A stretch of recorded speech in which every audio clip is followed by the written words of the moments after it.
किसी भी समीकरण युग्म का अगर ग्राफीय विधि से हल आपको कम आ रहा है या नहीं सीखे हुए हैं तो आज का ये वीडियो देख लेना। इसके बाद कभी भी आपको ग्राफीय विधि से किसी भी समीकरण युग्म का हल करने में दिक्कत नहीं होगी। ए टू जेड इस बात की चर्चा करूंगा इस क्वेश्चन के साथ। समीकरण युग्म है जैसे एक तो x माइनस वाई प्लस एक बराबर 0, तो अचर पद को पहले बाद में लिख लो पहले समीकरण। और दूसरी है 3x प्लस 2y बराबर -12 को बाद में लिख लो समीकरण नंबर 2। अब ग्राफीय विधि में क्या करना है, सबसे पहले समीकरण एक जैसे x माइनस वाई बराबर -1 से किसी भी एक चर का प्रतिस्थापन करना है सामने। प्रतिस्थापन करने में दो चीजें ध्यान रखना। अगर इन दो बातों का आप ध्यान रखोगे तो कभी भी दिक्कत नहीं होने वाली प्रश्न को हल करने में। पहला, अगर कोई चर माइनस का है तो आप उसे प्रतिस्थापन करो, सबसे बेस्ट रहता है। चिन्ह का झंझट बाद में बिल्कुल नहीं। और अगर माइनस का नहीं है, जैसे पहले समीकरण माइनस है लेकिन दूसरी में प्लस का है, तो प्लस वाली स्थिति में क्या करना है, बड़े गुणांक का, जिसका गुणांक बड़ा है उसका प्रतिस्थापन करो, सबसे बेस्ट। फिर छोटे गुणांक का प्रतिस्थापन हो जाएगा। तो जैसे x माइनस वाई बराबर -1 से माइनस का y है, तो y का प्रतिस्थापन करने पर यहां से इसका काम प्रतिस्थापन करने के बाद फिर से बचेगा x बराबर -1 और माइनस का y इस तरफ आएगा, प्लस का y कर देना। अब x का गुणांक इकाई होना चाहिए, जैसे x का गुणांक कितना 1 है, तो इसको समीकरण नंबर 3 बना दो। अब समीकरण 3 बनाने के बाद क्या करना है, जिस चर का आपने प्रतिस्थापन किया उसी का बारी बारी से मान रखो। बट्टे में तो कुछ नहीं है, तो ऐसी स्थिति में आप अपनी मर्जी पड़े वो मान रखो, लेकिन क्या करना, थोड़े अपेक्षाकृत छोटे रखना जिससे ग्राफ आप आसानी से बना सको। जैसे मैं y बराबर जैसे 1 रखूं, 1 रखने पर तो x बराबर -1 प्लस y की जगह 1, तो माइनस प्लस का 1 बराबर हो जाएगा 0, पहला उत्तर। y बराबर जैसे 2 रखने पर x बराबर -1 प्लस का 2, तो यहां से मिल जाएगा प्लस का 1। वैसे अगर आप दो हल निकालो तो भी काफी है, लेकिन कोई मामूली सी कहीं अगर एक आध मान में त्रुटि हो जाती है तो वो भी पता चल जाता है अगर तीसरा हल आप साथ में निकाल देते हैं। तो इसके लिए मैं यहाँ 3 हल निकाल रहा हूँ। जैसे y बराबर 3 रखने पर x बराबर -1 प्लस का 3 बराबर 2 आ जाएगा। तो जो हमें पहले समीकरण से तीसरी बनाई थी, x माइनस वाई प्लस 1 के मान बराबर 0 के मान सारणी में रख लो, इसकी एक सारणी बना लो। तो सारणी बनाओगे तो ये तीनों मान क्रम से रखना है, जैसे ऊपर x का दूसरा y का। अब x का मान तो हमने रखा नहीं था, y का रखा था, तो y वाले पहले मतलब 1 रखा, 2 रखा, 3 रखा। x का क्या मिला, 0, फिर 1, फिर 2। अब क्या करना है, दूसरे समीकरण को लो और दूसरे समीकरण को, अब 3x प्लस 2y बराबर 12 से अभी बताया था किस तरह का प्रतिस्थापन, तो माइनस तो है नहीं है, ऋणात्मक गुणांक वाला। तो ऐसी स्थिति में क्या करोगे, बड़ा गुणांक यानी 3x का प्रतिस्थापन कर दो, अर्थात 3x लिख दो या x का प्रतिस्थापन करने पर। तो यहां से क्या हो जाएगा, पीछे बचेगा 2y बराबर 12 और प्लस का 3y सामने जाते ही माइनस का 3y दूसरे पक्ष में जाते ही। अब उसके बाद क्या करना है, क्या y का गुणांक अकेला हो गया, तो नहीं है। यहाँ पर y का गुणांक कितना है, 2 है, तो ये 2 y के साथ है गुणा में। जब ऐसी कोई संख्या लिखी जाती है 3x 5x, तो यहाँ पर x के साथ 3 है वो गुणा में। चारों चीजें बता दूं अगर आपको थोड़ा कम जानकारी हो तो, प्लस में कोई भी संख्या होगी तो वो x के साथ ये लिखी हुई, माइनस में है तो -5, गुणा में जब संख्या होती है x इंटू 5 तो उसको ऐसे नहीं लिख करके 5x लिख दिया जाता है। बाकी आगे भी होगा तो भी 5 प्लस एक्स, और माइनस का 5 होगा तो -5 प्लस एक्स, और भाग में होगा तो x भाग 5 ऐसा नहीं लिखा जाएगा, x बटे 5 लिखा जाएगा। तो इसके बाद तो ये तो चारों है, मतलब कभी आपको कंफ्यूजन हो कि ये चर के साथ किस चिन्ह के साथ में है, तो उसकी आसानी। अब क्या करना है, y का गुणांक 2 है तो इसका प्रतिस्थापन करो, यानी यहाँ से y का मान मिल जाएगा 12 माइनस 3y, तो सामने पहले से मौजूद है। ये 2 जो गुणा में है, अब ये भाग में चला जाएगा पूरे के साथ बट्टे 2। यहाँ से हमें मिल गई समीकरण नंबर 4। अब क्या करना है आपको, इस समीकरण में सॉरी यहाँ से x 3x है। अब क्या करना है आपको, जिसका प्रतिस्थापन किया, x चर का प्रतिस्थापन किया उसी का मान रखो, यानी इस बार हम x बराबर जैसे अब मर्जी नहीं चलेगी, जैसे वहां हमने अपनी मर्जी से कोई भी मान रख दिए, अब यहाँ पर मर्जी से रखोगे तो फिर ऐसे मान मिलेगा जिसको आप ग्राफ में खोज भी नहीं पाओगे। जैसे 2 सही 1/5 है, उसको 2 और 3 के बीच में कहाँ रखोगे, तो वो त्रुटि सुधारनी है। तो क्या करना है, सबसे बेस्ट ऑप्शन है पहले आप एक मान चेक कर लो।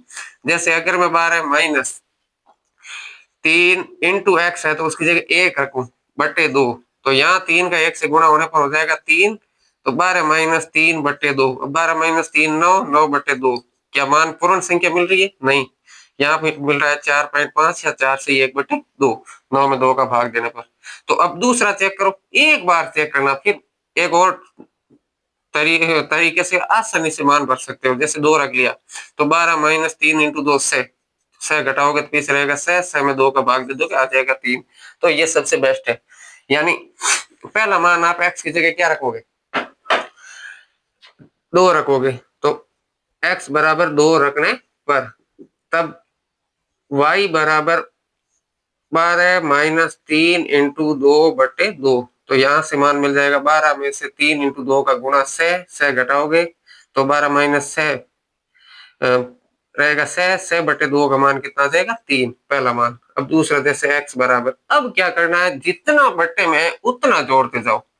जैसे मैं 2 के बाद 2 नहीं जोड़ रहा हूँ, इस 2 को यहाँ बट्टे में जितना लिखा है ना उतना प्लस कर दो, तो आगे किसी मान को जांच करने की जरूरत नहीं होगी। पहला मान x का 2 है, 2 के अंदर ये 2 जोड़ लो, तो आप दूसरा 4 रखो, भिन्न नहीं मिलेगी, सीधा पूर्ण संख्या मिलेगी। चेक कर लो, 12-3 × 4/2, तो 12-3 × 4 12, 12 में से 12 घटाओगे पीछे रहेगा 0, 0/2 बराबर 0। किसी भी संख्या का जब 0 में भाग देते हैं तो 0 मिलता है।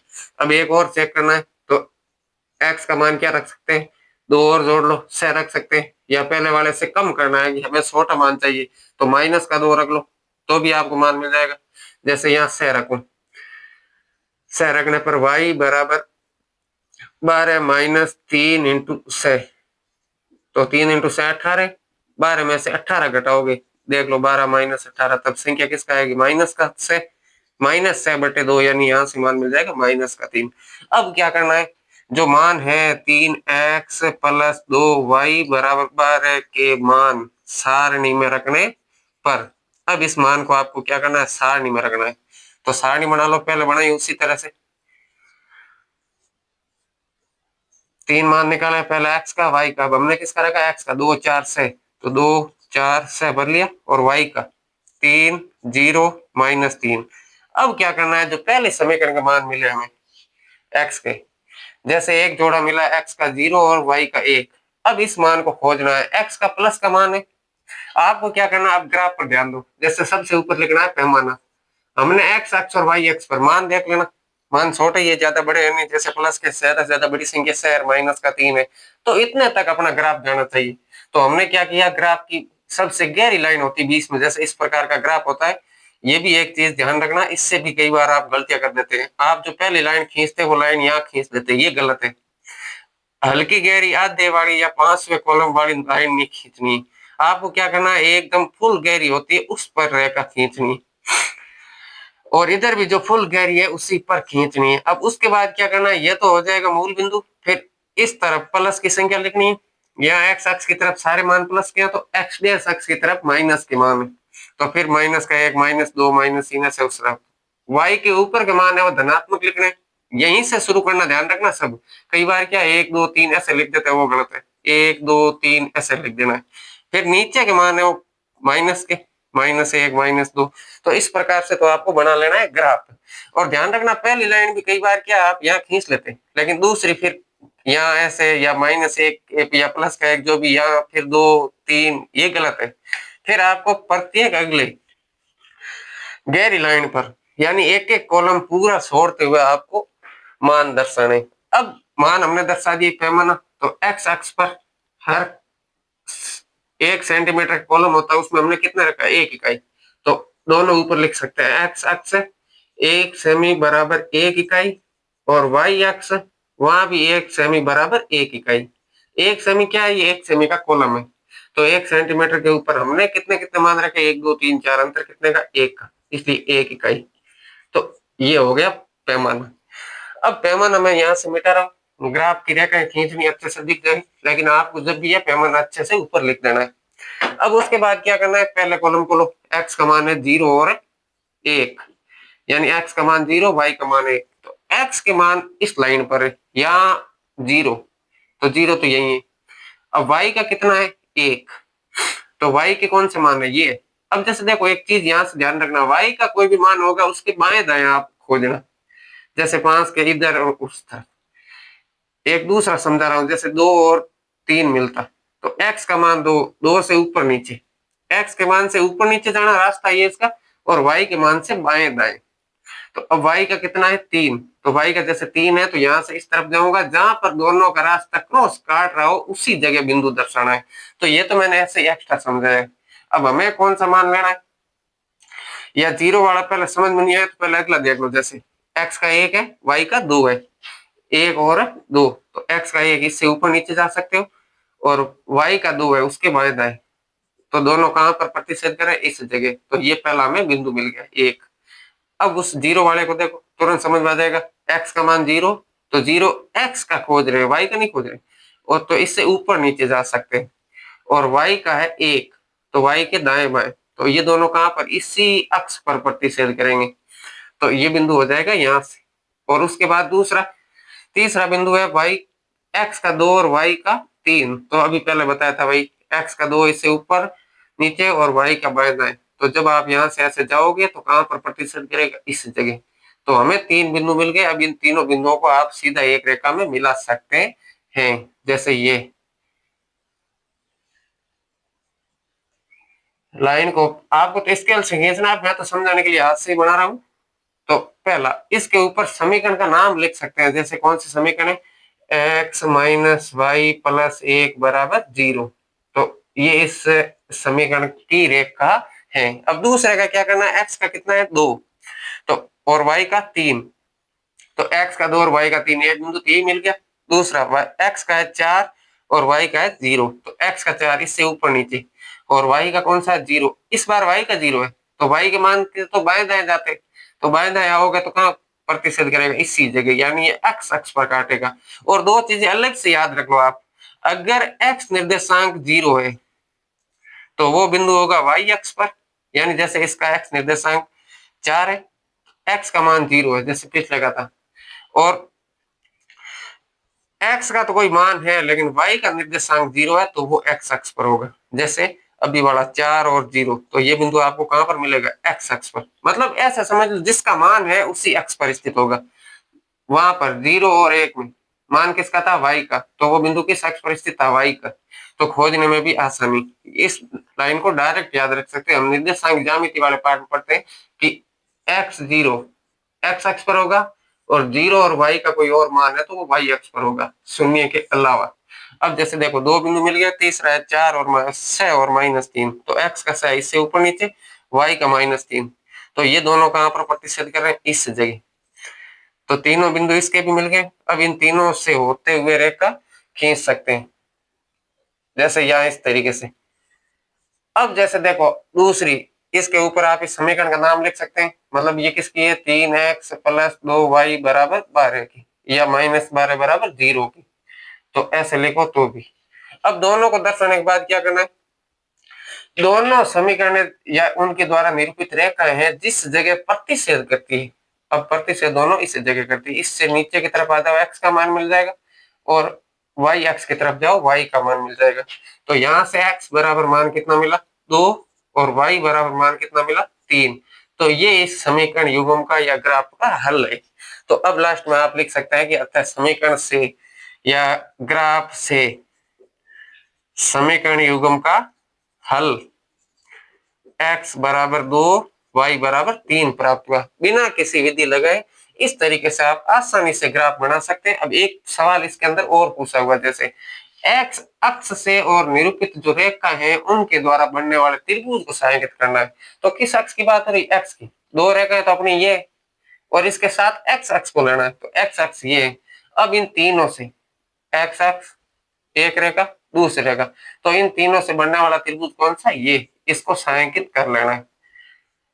कभी कभी क्या इसके निर्देशांक पूछ लेता है कि उस से बनने वाले त्रिभुज के निर्देशांक लिखो, तो जैसे त्रिभुज ए यहाँ पर काट रहा है बिंदु बी, यहाँ पर काट रहा है बिंदु सी। तो ए बी सी त्रिभुज है के शीर्षों के निर्देशांक। इस बात को भी इसी के साथ समझा रहा हूँ। शीर्षों के निर्देशांक क्या है, ए का बताइए। ए बिंदु जैसे यहाँ है तो ए का एक्स की तरफ मान है वो पहला लिखना है, वाई की तरफ मान है वो बाद में, पहला बिंदु। दूसरा बी का, तो बी बिंदु यहाँ है, इससे एक्स की तरफ, एक्स का मान ऊपर नीचे होता है तो एक्स का मान कितना, माइनस का 1। और वाई का मान, वाई से वाई एक्स की तरफ आओ, वाई के मान अभी तक सारे खोजे हो, याद रखो बाएं दाएं जाना है, और एक्स के मान ऊपर नीचे खोजने। तो ऐसी स्थिति के अंदर वाई का मान कितने जगह प्रतिशत कर रहा है, 0 पर। तो ये बी का। और इसी तरीके से सी का निर्देशांक खोजना है तो सी बिंदु यहाँ से, एक्स का ऊपर नीचे, तो एक्स एक्स पर ये 4 और वाई का मान उस तरफ जाने पर ये वाई एक्स को कहाँ काट रहा है, 0 पर। तो ये तीनों के निर्देशांक हो गए। अब क्या है, यहाँ तो एक्स एक्स का सवाल था, हो सके एग्जाम के अंदर आपको कभी वाई एक्स और रेखाओं द्वारा निरूपित त्रिभुज के शीर्षों के निर्देशांक पूछ ले। तो दोनों रेखाएं पहली और दूसरी, और ये वाई एक्स को कहाँ काट रही है, ये वाई एक्स। तो यहाँ से बनने वाला त्रिभुज कौन सा होता है, ये। तो इस प्रकार से इस त्रिभुज को भी छायांकित करके उसके शीर्षों के निर्देशांक आप दे सकते हैं। जैसे त्रिभुज ए बी सी, तो ये तो हाथ से बने हुए ग्राफ है तो लाइन है, बाकी यहाँ फिक्स किसी जगह काटती है नहीं काटती है। जैसे इसका निर्देशांक कितना, 5 से 1/2, ये लिख सकते हैं। जैसे एक्स का मान इस तरफ 0 है तो 0 और 5 से 1/2। लेकिन किसी फिक्स बिंदु पर काटे तो बस वही है। तो जब आप ग्राफ पर बनाओगे पूरे स्केल का उपयोग करते हुए रूलर की सहायता से, तो इस तरीके से आप समीकरण युग्म के द्वारा आसानी से किसी भी समीकरण का हल ग्राफ की विधि से निकाल सकते हैं। ऐसे ही और वीडियो के लिए अपने चैनल को फॉलो कर लीजिए और बेल आइकन दबा लीजिए। धन्यवाद।